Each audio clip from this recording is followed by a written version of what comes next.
Hello everyone, back tuning into today's second video. We're going to have a look at the weather for the next week to 10 days. For today's second video, that's going to take us around the 7th of September. We'll be able to extend out beyond that with the extended GFS and ECM ensembles over to around a couple of weeks. And have a look at the CFSV2 as usual for the next month.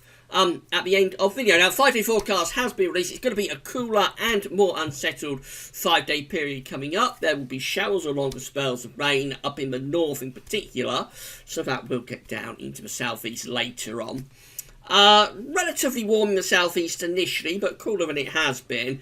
But by the end of the weekend, I think we're all going to be feeling quite chilly, actually, and into the beginning of next week. And then we will pick up the storyline beyond the 5-day forecast period for today's second video update. Now we're going to start off with the tropics. Things are developing there. So we spoke yesterday, but we've got two tropical storms. So there they are. We have Tropical Storm Erin up here, and then we have Tropical Storm Dorian down there in the Caribbean.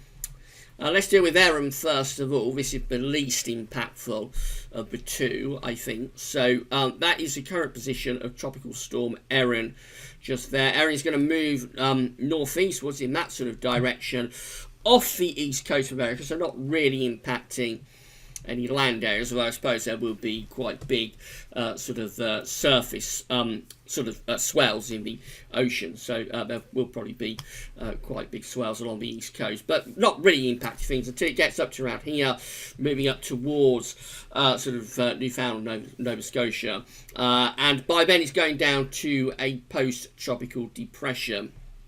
Then it will move out into the North Atlantic in that kind of direction. So that one doesn't look too impactful. But we also have Dorian just here, Tropical Storm Dorian. Now let's see what they're forecasting Dorian to do. So the current position of Tropical Storm Dorian is just there. Now, a couple of days ago, back in sunny, this was being forecast to become a hurricane. But yesterday's update actually was showing that it's just expected to be a tropical storm. Now they have upgraded this, although they didn't rule out the chance of it becoming a hurricane. And now National Hurricane Centre have upgraded this back to hurricane status. So actually, as early as Friday, this could become a Category 1 hurricane as it moves northwards. And notice it's passing east of the Dominican Republic. It was expected to give Dominican Republic a bit of a swipe a couple of days ago, but it's moving east of Dominican Republic now. But anyway, this storm becomes a hurricane by looking on Friday, and then it starts to curve towards the Bahamas and Florida over the weekend. So this could give an impact to Florida and southeastern parts of America as a hurricane. So this is what they're saying in terms of the discussion about Durian. There's a lot to read, but let's go down to the key messages. So they're saying key message number 1, tropical storm conditions are expected in the US and British Virgin Islands and Puerto Rico today, and are possible in portions of Dominican Republic tonight and Thursday. Hurricane conditions are possible in Puerto Rico and the US Virgin Islands today. Point number 2, heavy rainfall over portions of Puerto Rico and the US and British Virgin Islands could produce flash flooding. During the next couple of days, heavy rains are expected to occur over portions of the Bahamas and Florida late this week and into early next week. Point number 3 is the threat of tropical storm or hurricane conditions along with storm surge in the northwestern Bahamas along portions of the Florida east coast have increased. Residents in these areas should monitor progress of Dorian to ensure that they have their hurricane plan in force. And point number 4, and this is the most important point possibly in terms of the outlook, in terms of the forecast, particularly for the Bahamas and Florida. Uncertainty in the intensity forecast later this week remains higher than usual due to a large spread in the model guidance. Now, by the time it gets through to the end of the week and into the weekend. So this is taking it into the Bahamas and Florida area. It's been forecast at 96 and 120 hours to be reaching maximum winds of 100 miles an hour.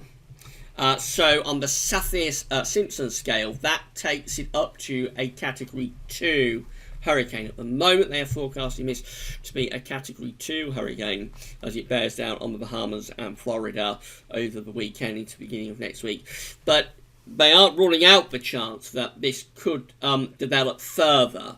So it's possible this could become quite a big storm, quite a big hurricane, I think, as we go through to the end of the week. Of course, it's also possible that it won't be as strong as a Category 2, maybe a Category 1, or possibly it'll get downgraded to a tropical storm. So there is a high degree of uncertainty about Dorian, but I think we have got to keep a very close eye on what currently tropical storm, but possibly in a couple of days, Hurricane Dorian is doing as it moves in that sort of direction. Well, that's the forecast direction that it's due to move in. At the moment, it's giving maximum sustained winds of 60 miles an hour and has a central pressure of 1,003 millibars with 13 miles per hour, moving 13 miles an hour northwestwards. So we need to keep a close eye on that, and of course it'll be a developing story over the next few days. This is what's going on closer to home. So these are the GFS upper air temperature and precipitation ensembles. Next couple of weeks on Manchester today. So red line here is the 30-year upper air temperature average for Manchester. Temperatures have dropped, so we're back closer to average now. Going to tick up a little bit at the end of the week into the beginning of the weekend, but it's just associated with an area of low pressure. So all that's going to do is produce some quite heavy rain actually from Friday to Saturday. Our main temperatures take a proper dip there as we go through the rest of the weekend, excuse me, and into the beginning of next week. And beyond that, overall, it looks like temperatures are going to stay a bit on the lowly side, you have to say. They look like they're going to be a little bit cooler than average, really, as we go through this first week and increasingly into the second week of September. Now, there are some warm outlier runs. We've got this thick green one just here, of course. That is the GFS operation. So I'm going to show that in a moment, and it will be producing drier and warmer conditions for the second week of September. It's not particularly well supported by the GFS or its ensemble. It does look as though the overall sort of direction of the GFS ensembles, anyway, is relatively cool as we're going even into the second week of September, and quite unsettled. Bear in mind, these charts do look a little bit overdone for precipitation, and it's for Manchester, so it's one of the wetter places in the country generally. But it does look quite unsettled. We've got rain today, more rain coming up at the end of the week and into the weekend, and then rather showery after that. There's certainly not much sign of a pronounced spell of settled weather, despite what the GFS operational run is going to show very shortly. Temperature anomalies from the 28th of August to the 5th of September, a little bit cooler than average. Temperatures have really taken a dip since the hot weather that we had yesterday and the days before that, of course, so bank holiday weekend. Precipitation anomalies from the 28th of August to 5th of September. Still a little bit drier than average in this far southern and southeastern part of the country, but generally most places average to slightly above average precipitation. And that is how the GFS is looking for Saturday. Looks rather wet and windy, doesn't it? There's an area of low pressure over Scotland. There's an active weather front that's associated with that too, and quite tiny packed ice bars on its southern flank. So Saturday will start off on a fairly wet and windy note away from the southeast corner, where it will be dry. Now, by the time we get through to Sunday, we've got rid of that low pressure. We've turned the wind into the northwest. So it's the first day of meteorological autumn, and it looks like this year, the first day of meteorological autumn, will actually be starting on quite an autumnal note for once, with sunny spells and showers, but the main thing will be temperatures taking quite a drop, I think, in the second half of the weekend. It will feel quite chilly, I reckon, by the time we get through to Sunday. And then sort of next week where we keep those cool, showery northwesterly winds going. That's Tuesday, trying to build up a little bit of a transient bump of high pressure, but we've got this next area of low pressure up here sort of rolling in over the top of the ridge. So through the middle part of next week, it might turn out to settle, particularly the central and northern areas, but wouldn't rule out the chance of this low pressure being a little bit deeper than this and maybe bringing some rain even into the south. Second half of next week, that high pressure sort of pulls away into the middle of the Atlantic, turns the wind back into that showery and quite cool northwesterly. That's how we look as we get towards day 10, which is Saturday the 7th of September. So high pressure sitting out to our west. It's relatively dry by this point. There could be showers in the east. The main thing is that it's still quite cool with wind coming from the northwest. Notice a deep area of low pressure just here around Newfoundland. I think, I've not traced it back on the northern hemispheric chart. I've not had time to do that, but I've got a feeling that would be Dorian. That would be what is going to become probably Hurricane Dorian just there around Newfoundland on Saturday the 7th of September in 10 days' time. In other words. Now, what this particular GFS run does, because we move that low pressure that contains the remains of Dorian into the North Atlantic, that sort of pushes warmth into the North Atlantic. And the upshot with Dorian going up towards Greenland and Iceland is to start to build this ridge up to the south and east of it. So we saw it on the GFS Ensemble that this particular GFS run actually goes off on a bit of a tangent. It's not all that well supported, but it does build up this large ridge of high pressure here as going to the second week of September. And that is, again, because, or partly anyway, because of the way the model is handling formerly Tropical Storm and Hurricane Dorian taking up to Greenland and allowing a ridge to inflate across western parts of Europe. Now, of course, that's much too far away to say that the effects of this former hurricane coming into the North Atlantic is going to do that. So the model could be getting this wrong, and of course it could go, the low pressure could go in that sort of direction, actually turn us unsettled. So it just goes to show the sort of uncertainty that you always get in September. I say it time again, September is always the hardest of all the months to forecast for. Sometimes October too, but a little bit less so in October. I think purely because October tends to be a much more unsettled month anyway. So the jet stream tends to be a little bit more vigorous and further southwards into the Atlantic. And so in October, the low pressures tend to impact us rather more.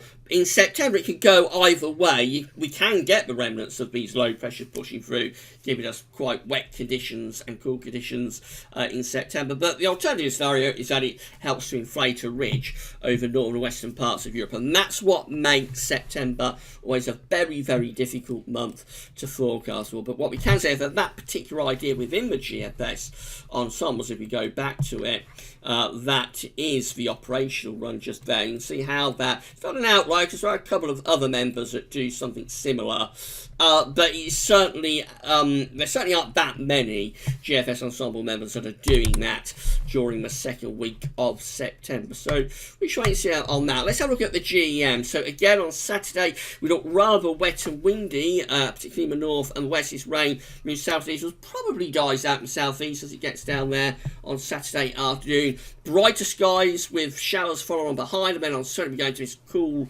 and showery northwesterly wind. And then into the early part of next week, well, the GM is a little bit more vigorous with this low pressure running in over the top of the ridge from Tuesday to Wednesday. So that could actually bring some quite wet weather even down into the south through the middle of next week. Notice the winds remain from a northwesterly direction, so it remains pretty cool there as we get through to the middle of next week.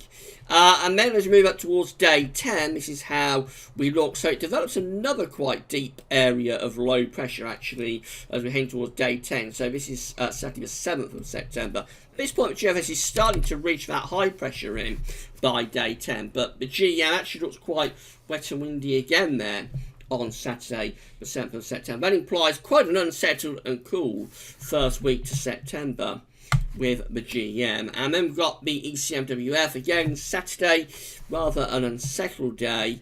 Then go through to Sunday and we're in this cool showery northwesterly wind. Early next week, so a little bit of a ridge builds into the south, but low pressure is running in over the top to the north. That probably brings mainly dry weather through the middle of next week to the south. It would be more unsettled up to the north. Winds remain from a west-northwesterly direction, so temperatures won't be particularly exciting. And as we get to day 10, that's how we're looking. So this again, Saturday, 7th of September.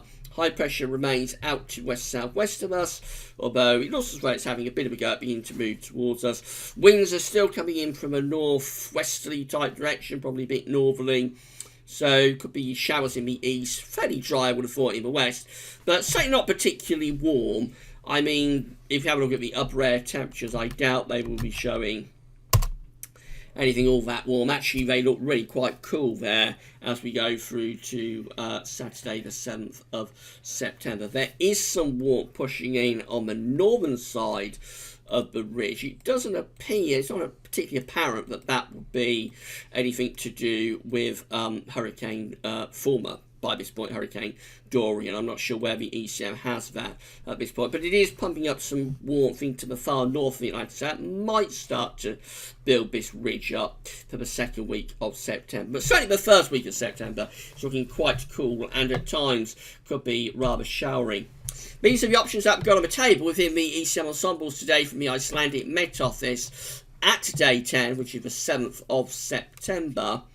There's a lot of them, which again, it highlights the uncertainty really that we've got as we're going into this first week of September. So we have 15 members of the ECM ensembles with a mid-Atlantic ridge and trough of below average heights to our east-northeast. That's quite a cool and showery scenario. 11 with above average heights to the northwest of us. Below average heights extending into our east northeast, so that's quite cool and potentially unsettled too.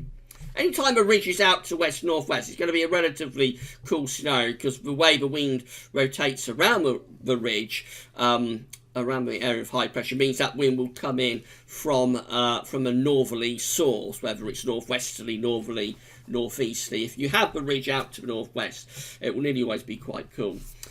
We've got 7 just here, again with a mid-Atlantic ridge, and this one has below average heights to the south of us, so that could be very wet for southern parts of the country. Rather cool with that one.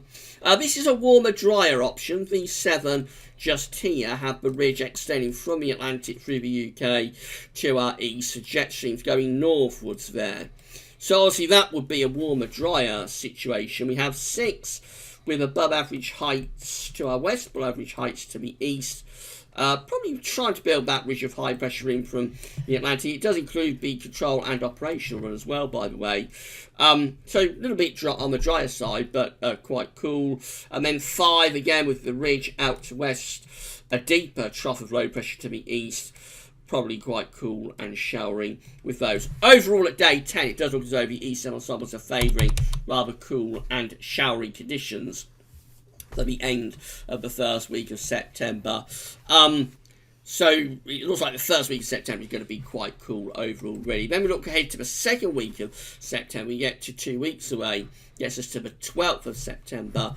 And still a lot of options on the table. We have 12 members of the ECM ensembles with above area of above average heights, almost over the top of the country. So that's a relatively dry, probably not overly warm scenario, but relatively dry. 10 with above average heights down to our southwest and also to our northeast. Low pressure is there and there. That could be perhaps a little bit more unsettled. 9 with a ridge extending from the Atlantic to the northeast. Low pressure up towards Iceland. That one's sending a jet stream north. That could be rather warmer. Maybe bring the wind up from the southeast. Another 9 with low pressure to the north of Scotland. So they're going to be quite unsettled and westerly. 6 with high pressure to the north of Scotland, bringing in easterly winds. And 5 with high pressure again to our east-northeast, and they're bringing in pretty warm easterly winds. So a lot of uncertainty by the time we get through to 2 weeks away. Possibly the GFS shifting to something drier, certainly more anticyclonic influence in 2 weeks' time. But that's about as much as we can say, and in particularly in the month of September, when the tropics are beginning to ramp up, that's a very long way off. Finally, just having a look at the CFS V2. These are 500 millibar heights broken down into week periods. The first week period takes us to the 28th of August, 1st of September. The coming week has the ridge that gave us the heat wave being forced back into central eastern parts of Europe. The low pressure in the Atlantic is taking over, so it's turning cooler and turning more unsettled as well in week ahead. Then we go through to week 2, which is the 4th to the 10th of September. The above average heights to west northwest of us, trough of below average heights over Scandinavia. So not particularly unsettled with that, but certainly quite cool. Winds coming around the top of the high pressure from a north or northwesterly direction.